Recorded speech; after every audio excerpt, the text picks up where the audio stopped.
paz do Senhor, irmãos. Nessa ocasião em que a nossa igreja comemora 30 anos, nós preparamos um breve resumo da nossa história, que é uma história de crescimento, de bênçãos e de conquistas em Cristo Jesus. O início do nosso núcleo, Betel Brasileiro aqui no Geisel, deu-se da seguinte forma. O meu vizinho Ariosmar, ele tinha um escritório de contabilidade no centro da cidade. E um dia, entraram no escritório dele uns seminaristas, inclusive Mário Luiz, um seminarista de Santa Catarina. Evangelizou ele e perguntou se ele aceitaria que eles fizessem culto de doutrina na casa dele. Ele falou com a esposa Teresa e concordaram em fazer esses cultos de doutrina. E uma vizinha que eu tinha, que hoje ela está na glória, ela me falou que eles tinham se convertido e que estava vendo esse culto de doutrina na casa deles. E ela me perguntou se eu fosse convidada, se eu iria. E eu disse que iria. E eles me convidaram e eu comecei a frequentar o culto na casa do casal. E o culto, a tendência foi crescer. Daí por diante, recebemos a visita da primeira missionária do Betel Brasileiro, Lucy Vasques, a qual ficou conosco mais ou menos um mês. Depois, Dona Lídia começou a distribuir seminaristas para o campo. E todas as semanas vinham esses seminaristas e nós nos reuníamos na casa um dos outros. Havia culto aqui na minha casa, na casa de Maria e na casa do casal. E daí a nossa igreja começou a crescer. A casa dos mesmos já não comportava o número de pessoas. Como ela era secretária de um colégio aqui perto, ela falou com a diretora do colégio se ela poderia nos ceder uma sala para nós fazermos o culto lá. E esta sala foi cedida por esta diretora, que mesmo sendo uma pessoa católica, se prontificou muito bem para fazermos o culto lá. E o nosso culto continuou lá no grupo. Então, aumentou mais e mais o número de pessoas. Já estava vindo muitas crianças, adolescentes, jovens, senhoras, senhores, e começamos a nos reunir lá, continuamos a nos reunir lá. Daí também, na época, surgiram os departamentos. Departamento de crianças, de adolescentes, jovens, senhoras e senhores.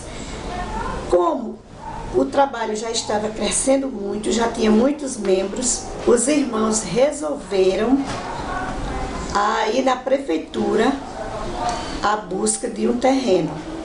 Nesta época a gestão já era com a missionária Helenice. Então se reuniu um grupo e foram à prefeitura. Lá chegando, falaram com o prefeito Carlos Mangueira e ele, com um bom tempo, ele nos concedeu um terreno onde hoje nós estamos. Então, com a doação deste terreno, começaram a ser feitas campanhas de arrecadação de tijolos e materiais recicláveis para adquirirmos dinheiro para a construção do alicerce do templo. E conseguimos. O alicerce da igreja foi feito com muito sacrifício. Existiam membros que eram pedreiros e auxiliares. E foi construído o alicerce, foi levantado o alicerce da igreja. Essa construção eram realizadas nos sábados e domingos e os irmãos iam para a igreja para a construção e nós mulheres ficávamos em casa. O que marca mais esses 30 anos foi a salvação do meu marido, dele ter chegado ao hospital. Teve muita assistência da igreja, que o pastor Jailson foi visitar, falou de Jesus para ele e ele aceitou. Essa foi a maior experiência que eu tive nesses 30 anos. Bem, quando eu entrei aqui na igreja, na verdade, naquela época era ainda núcleo, né? Era o núcleo do Betel Brasileiro, onde nós nos reuníamos ali na escola José Eugênio Lins de Albuquerque, e a gente tinha os cultos lá nos sábados e nos domingos. Durante a semana éramos nas residências das irmãs. Então, quando eu cheguei ali, eu cheguei através de Nizinha, uma vizinha minha, Nizinha e Marcos Túlio. Eles eram crentes e me convidaram para participar do culto lá, e eu acabei participando. Eu assisti praticamente 5 meses de culto para poder realmente tomar a posição, aceitar a Jesus. Eu quis primeiro conhecer bem a palavra para poder tomar essa posição. Então, como núcleo, quem estava à frente daquele trabalho naquela época era a missionária Helenice. A missionária Helenice, que passou bastante tempo aqui no Betel Brasileiro, hoje parece que se encontra no Recife. Essa igreja, o primeiro aniversário dela foi no dia 4 de setembro de 1984. Né? Foi ali que nascia essa igreja Betel Brasileiro. E até hoje a visão dessa igreja é, na verdade, levar pessoas a um relacionamento mais crescente com Deus, que é muito importante as pessoas terem um relacionamento mais crescente com Deus, e nós temos visto aqui isso acontecer na nossa igreja. A nossa igreja, nós destacamos vários pastores que passaram por ela. Ela foi formada, na verdade, na época, né, no dia 4 de setembro de 1984, pelo pastor, acho que, eu não sei bem se o nome é pastor Américo, não foi ainda da minha época. Naquela época, quem ficava mais à frente da igreja era um casal que tinha aqui na nossa igreja, que era o irmão Ariosmar, que já está na glória, e a sua esposa, Tereza Coquejo, que deram uma assistência assim, muito forte à igreja. Quando eu entrei na igreja, eles estavam bem à frente mesmo. Então a gente lembra também de pessoas que deixaram esses marcos aqui, o pastor Marcone Correia. Através do pastor Marcone eu tive muitas experiências com Deus. Ele era um homem que fazia muitas vigílias na igreja, era um homem realmente de oração. Depois nós tivemos também o pastor Jailson, que também deixou muitos marcos aqui na igreja, muito dedicado, muito trabalhador na época. E depois o pastor Antônio Almeida, né, que também deixou a sua parcela aqui, permanece conosco, embora não esteja continuamente na igreja por causa dos problemas de saúde, mas também tem sido uma pessoa que tem deixado marcos profundos aqui, de pessoas honestas, trabalhadoras e desejosas de fazer a obra do Senhor. E agora nós contamos com o pastor Josias, que também tem se dedicado, tem entendido essa convocação de Deus e está cada dia trabalhando aqui na igreja. E nós esperamos que Deus possa a cada dia enchê-lo da sua graça, trazer à sua vida muito conhecimento, muito entendimento da palavra de Deus. E eu considero que o Betel é uma igreja guerreira, né? Uma igreja que contemplamos um povo determinado, uma liderança equilibrada, temente a Deus, né? É uma igreja que vive propagando o reino do Senhor Jesus Cristo, com adoração, com louvores. Então a nossa igreja é uma igreja que tem ainda muito a crescer, e eu creio que está muito alargado os espaços para o crescimento dessa igreja. No ano de 1998, eu cheguei aqui de uma pessoa, vim de Belo Horizonte, assumi a Igreja Missionária Evangélica do Gás. Quando eu cheguei na igreja pela primeira vez, eu fiquei surpreendido com a importância do local da igreja. E ao lado do templo antigo havia um terreno vazio de 20 metros por 35. E Deus colocou no meu coração que uma igreja naquele local, bem localizada, ela não poderia ficar do mesmo tamanho a vida toda. Ela tinha que crescer, ela tinha que avançar, por causa do local privilegiado aonde ela está atuando. Então eu vi aquele terreno baldio e senti no meu coração o desejo de começar uma construção de um novo templo a partir desse terreno vazio. e fiquei falando quase todo domingo à noite que Deus tinha um plano de crescimento e de construção para esta igreja do Gaizo. E Deus nos surpreendeu. Quando nós fazemos aquilo que faz parte do propósito de Deus, no tempo determinado Ele abre as portas e as coisas acontecem. Quando eu menos esperei, recebi um dízimo de um irmão de R$17.500.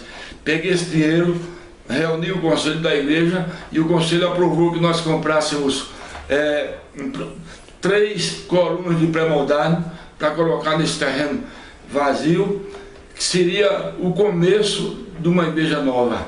E Deus abençoou que nós colocamos as 3 colunas com o dízimo do irmão, R$17.500 à vista, e depois colocamos mais uma outra, e a que colocamos, que foi a 4ª, ela ficou colada com a parede da igreja velha. Nós fechamos até em cima e concluímos todo esse salão novo, que tem 300 metros quadrados, que cabe 300 cadeiras. É um salão bonito, moderno, novo, onde o pastor Josias está atuando como pastor titular. Deus tem abençoado, tem trazido muita gente de fora para assistir aos nossos cultos, e eu creio que essa igreja tem futuro. Nós não podemos assumir uma igreja olhando só para o presente. Nós temos que visualizar o futuro, o que Deus pode fazer no futuro nessa igreja, principalmente quando ela é bem localizada como a nossa. Deus mandou o dinheiro, Deus supriu a necessidade de um grupo que não tinha onde conseguir recursos para fazer esse salão que nós fizemos, com 300 metros quadrados. Nós, sem dúvida alguma, temos um futuro promissor para a vida desta igreja. Que Deus abençoe, portanto, essa igreja quando completa 30 anos, com o privilégio de ter salão novo, 300 metros quadrados. E eu quero agradecer a Deus de todo o meu coração por tudo aquilo que Ele foi capaz de fazer através da minha vida e da vida dos irmãos, meus congregados, jovens e adolescentes e crianças desta comunidade. Que Deus nos abençoe em nome de Jesus. Amém. Agradecer pelo bem que tens feito a mim, que tem demonstrar quanto amor tu tens, ó Deus, por mim. Nem as vozes de milhões de anjos expressam a minha gratidão. Tudo que sou e que almejo ser pertence tudo a ti.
que por mim